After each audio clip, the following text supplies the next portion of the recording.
Hello viewers, nursing tube চ্যানেলে তোমাদের সকলকে স্বাগত জানাই। আজকের ভিডিওতে আমি নিয়ে চলে এসেছি একটা স্টাফ নার্স রিক্রুটমেন্টের নোটিফিকেশন। এই ভিডিওতে আমি আলোচনা করব তোমাদের এই যে স্টাফ নার্স রিক্রুটমেন্টটা কী ধরনের রিক্রুটমেন্ট, এর স্যালারি কতগুলো সিটস রয়েছে, এসটি এসসি ওবিসি জেনারেলে কতগুলো সিটস রয়েছে, এবং তোমাদের প্লেস অফ পোস্টিং কোথায় হবে, কবে থেকে ফর্ম ফিল আপ স্টার্ট হচ্ছে, কবে শেষ হচ্ছে, এবং কারা কারা এই ফর্ম ফিল আপ করতে পারবে, কারা কারা অ্যাপ্লাই করতে পারবে, এবং কি কি ডকুমেন্টস আপলোড করতে হবে, সমস্ত কিছু ডিটেলসে এই ভিডিওতে আমি তোমাদের সাথে এখন আলোচনা করব।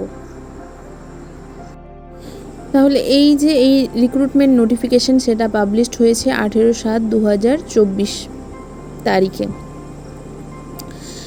এটা হচ্ছে হেলথ অ্যান্ড ফ্যামিলি ওয়েলফেয়ার ডিপার্টমেন্টের আন্ডারে নর্থ 24 পরগনা মানে উত্তর 24 পরগনা জেলায় পিওরলি কন্ট্রাকচুয়াল বেসিসের একটা রিক্রুটমেন্ট। এই রিক্রুটমেন্টের প্রথমে তোমাদের অনলাইন ফর্ম ফিল আপ করতে হবে, এবং অনলাইন ফর্ম ফিল আপের জন্য যারা এলিজিবল অ্যাপ্লিকেন্টস আছো তারা কোন ওয়েবসাইট থেকে অনলাইন ফর্ম ফিল আপ করতে পারবে, এখানে দেওয়া আছে দেখো www.north24porganas.health.org।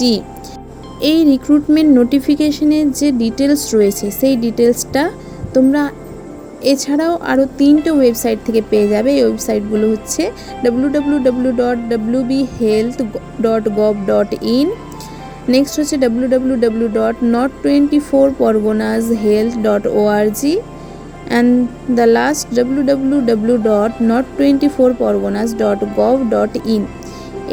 নেক্সট এই রিক্রুটমেন্ট ডিটেলসের name of the post, place of posting, essential qualification, age limits, salary সব কিছু ডিটেলসে জেনে নিই। নেম অফ দ্য পোস্টের নেম হচ্ছে স্টাফ নার্স, লেখাই আছে contractual basis. Place of posting UHWC মানে হচ্ছে আরবান সেক্টরে যে সমস্ত তোমাদের হেলথ ওয়েলনেস সেন্টার রয়েছে সে সমস্ত সেন্টারে তোমাদের পোস্টিংটা হবে। মান্থলি কনসোলিডেটেড রেমুনারেশন মানে তোমাদের স্যালারি হচ্ছে 25,000 per month. Number of vacancy এখানে দেওয়া আছে দেখো 109, ঠিক আছে, নাম্বার অফ ভ্যাকেন্সি কত 109। আর তার মধ্যে দেখো জেনারেল হচ্ছে 59, এসসি হচ্ছে 24, এসটি হচ্ছে 7, ওবিসি এ 11, ওবিসি বি হচ্ছে 8টা। তাহলে তোমাদের টোটাল ভ্যাকেন্সি, টোটাল শূন্যপদ হচ্ছে 109টা, তার মধ্যে জেনারেলে রয়েছে 59, এসসি 24, এসটি 7, ওবিসি এ 11 এবং ওবিসি বি হচ্ছে 8টা পোস্ট। এবার চলে আসবো তোমাদের এলিজিবিলিটি ক্রাইটেরিয়া। তোমরা কারা কারা অ্যাপ্লাই করতে পারবে বা যারা অ্যাপ্লাই করতে করবে তাদের কি থাকতে হবে সেটা দেখে নিই। এসেন্সিয়াল কোয়ালিফিকেশনের মধ্যে প্রথমে বলেছে ডব্লিউবিএনসি বা আইএনসি অ্যাফিলিয়েটেড যে কোনো ধরনের এনটিএস থেকে তোমাদের জিএনএম ট্রেনিং কোর্স কমপ্লিটেড থাকতে হবে, অথবা তোমরা বিএসসি নার্সিংরা যারা আছো তারাও অ্যাপ্লাই করতে পারবে। অবশ্যই এদের ডব্লিউবিএনসির আন্ডারে রেজিস্ট্রেশন থাকতে হবে, রেজিস্টার্ড থাকতে হবে, এবং লোকাল ল্যাঙ্গুয়েজ যেটা আছে সেই লোকাল ল্যাঙ্গুয়েজে তোমাদের প্রফিসিয়েন্সি থাকতে হবে। মানে নর্থ 24 পরগনার লোকাল ল্যাঙ্গুয়েজ হচ্ছে মেনলি বাংলাই, তো বাংলা ল্যাঙ্গুয়েজটা তোমাদের জানতে হবে। এজ লিমিট কত? এজ লিমিট দেখো, এজ লিমিট হচ্ছে আমাদের 40। ম্যাক্সিমাম এজ লিমিট, মিনিমাম বলে দেয়নি এখানে, মানে 40 বছরের বেশি বয়সের অ্যাপ্লাই করতে পারবে না। নেক্সট হচ্ছে কি কি ডকুমেন্টস আপলোড করতে হবে।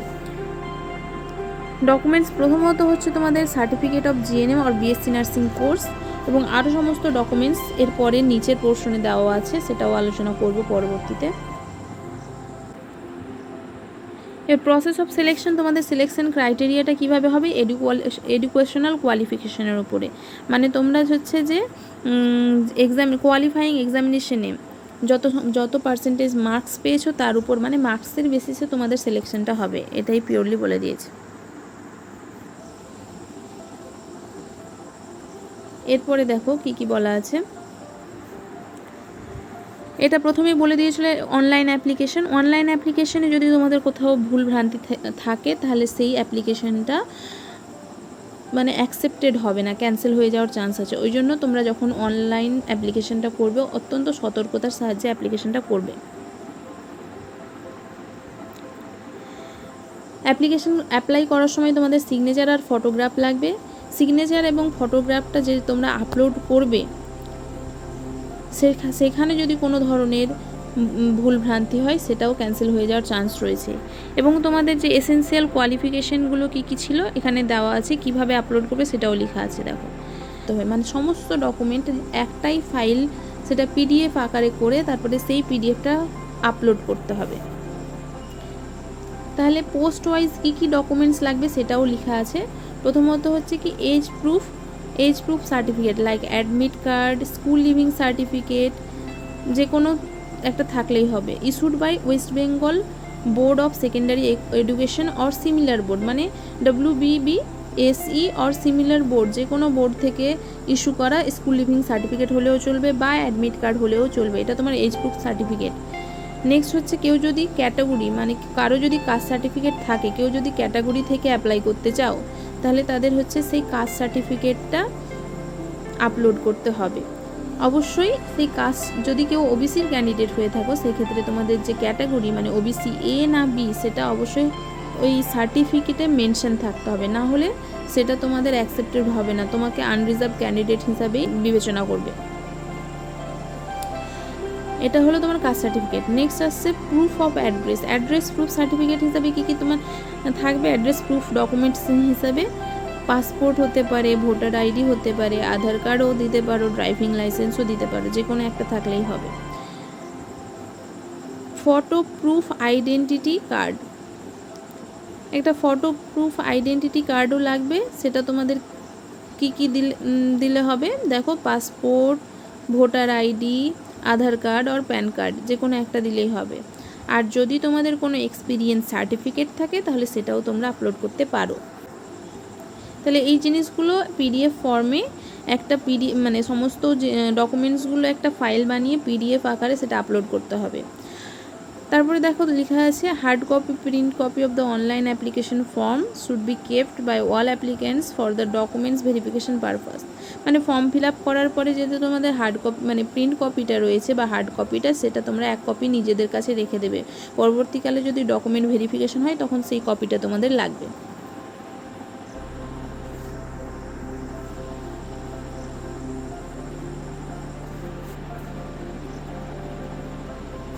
আর তোমাদের যে ফর্ম ফিল আপ করার পরে একটা রেজিস্ট্রেশন নাম্বার তোমরা পাবে, সেটাও তোমরা নিজেদের কাছে ভালোভাবে রেখে দেবে, পরবর্তীতে কাজে লাগবে। কারো যদি কম্পিউটার এডুকেশন সার্টিফিকেট থাকে সেটাও তোমাদের হচ্ছে যে সাবমিট করতে হবে যখন ডকুমেন্ট ভেরিফিকেশন হবে তখন। যাদের হচ্ছে এক্সপিরিয়েন্স সার্টিফিকেট রয়েছে, এক্সপিরিয়েন্স সার্টিফিকেটটা অ্যাপ্রোপ্রিয়েট অথরিটি দিয়ে সিগনেচার করা থাকতে হবে, স্ট্যাম্পও থাকতে হবে। তার সাথে তোমাদের এক্সপিরিয়েন্স সার্টিফিকেটে অবশ্যই জয়নিং ডেট এবং রিলিজ ডেটটা অবশ্যই মেনশন থাকতে হবে। আর এই এক্সপিরিয়েন্স সার্টিফিকেটটা এক্সপিরিয়েন্সটা কবে থেকে ক্যালকুলেটেড হবে? যখন থেকে তোমরা হচ্ছে এসেনশিয়াল কোয়ালিফিকেশান রিকোয়ার্ড কোয়ালিফিকেশান পাওয়ার পরের ডেট থেকে, মানে হচ্ছে তোমরা যে ফাইনাল ইয়ারে এক্সাম দিয়েছো, এক্সাম দেওয়ার পরে রেজিস্ট্রেশন পাওয়ার পর থেকে তোমাদের এক্সপিরিয়েন্সটা কাউন্ট হবে। কেউ যদি রেজিস্ট্রেশন পাওয়ার আগে থেকেই কোনো জবে যদি জয়েন করে থাকো তাহলে সেই ডেট থেকে কাউন্ট হবে না, রেজিস্ট্রেশন সার্টিফিকেট পাওয়ার ডেট থেকেই তোমাদের এক্সপিরিয়েন্সটা কাউন্ট হবে। এরপরে আসছি অ্যাপ্লিকেশন ফিজ কত থাকবে দেখে নাও। Application fees of ₹100 for unreserved category, মানে যারা জেনারেল রয়েছে তাদের জন্য 100 টাকা, আর যারা রিজার্ভ ক্যাটাগরি মানে SC ST OBC তাদের জন্য 50 টাকা। অনলাইন পেমেন্টের মাধ্যমে অ্যাপ্লিকেশন ফিটা সাবমিট করতে হবে। অ্যাপ্লিকেশন ফি যদি সাবমিট না হয় সেক্ষেত্রে তোমাদের অ্যাপ্লিকেশনটা অ্যাকসেপ্ট হবে না। এবার ইম্পর্টেন্ট ডেটসটা দেখে নাও, কবে তোমাদের হচ্ছে ফর্ম ফিল আপটা স্টার্ট হবে। ফর্ম ফিল আপ স্টার্ট হচ্ছে তোমাদের 25 তারিখ থেকে ফর্ম ফিল আপ স্টার্ট হচ্ছে সকাল 11টা থেকে, এবং last date of application midnight 3 তারিখে রাত 12টা অবধি তোমাদের হচ্ছে এই ফর্ম ফিল আপটা করতে পারবে। ফর্ম ফিল আপটা কোন ওয়েবসাইট থেকে করবে সেটাও লেখা আছে, দেখো এই যে www.not24parganas.health.org এই ওয়েবসাইট থেকে তোমরা ফর্ম ফিল আপটা করতে পারবে। এবং ফার্দার যে কোনো ধরনের নোটিফিকেশনের জন্য এই ওয়েবসাইটে তোমরা হচ্ছে মাঝে মাঝে নজর রাখবে। তোমাদের হচ্ছে এটা পোস্ট নেম হচ্ছে স্টাফ নার্স, এটা purely contractual basis, place of posting হচ্ছে urban health wellness centre, monthly fee হচ্ছে 25,000 per month, total number of the vacancy 109, তার মধ্যে আনরিজার্ভ হচ্ছে 59, SC 24, ST 7, OBC A 11, OBC B 8টা। এবং হচ্ছে ফর্ম ফিল আপের starting date of form fill up হচ্ছে 25/7/2024 সকাল 11টা থেকে, লাস্ট ডেট হচ্ছে 3 আগস্ট 2024 রাত 12টা অবধি। তাহলে যারা যারা এই ফর্ম ফিল আপের জন্য তোমরা এলিজিবল তারা ঝটপট গিয়ে ওয়েবসাইটে ভিজিট করো এবং ঠান্ডা মাথায় অত্যন্ত সতর্কতার সাথে ফর্ম ফিল আপটি করে নাও। ভিডিওটি ভালো লাগলে লাইক এবং শেয়ার করে দিও এবং এই ধরনের আরও বিভিন্ন রকমের ভিডিও পাওয়ার জন্য সাবস্ক্রাইব করে দিও।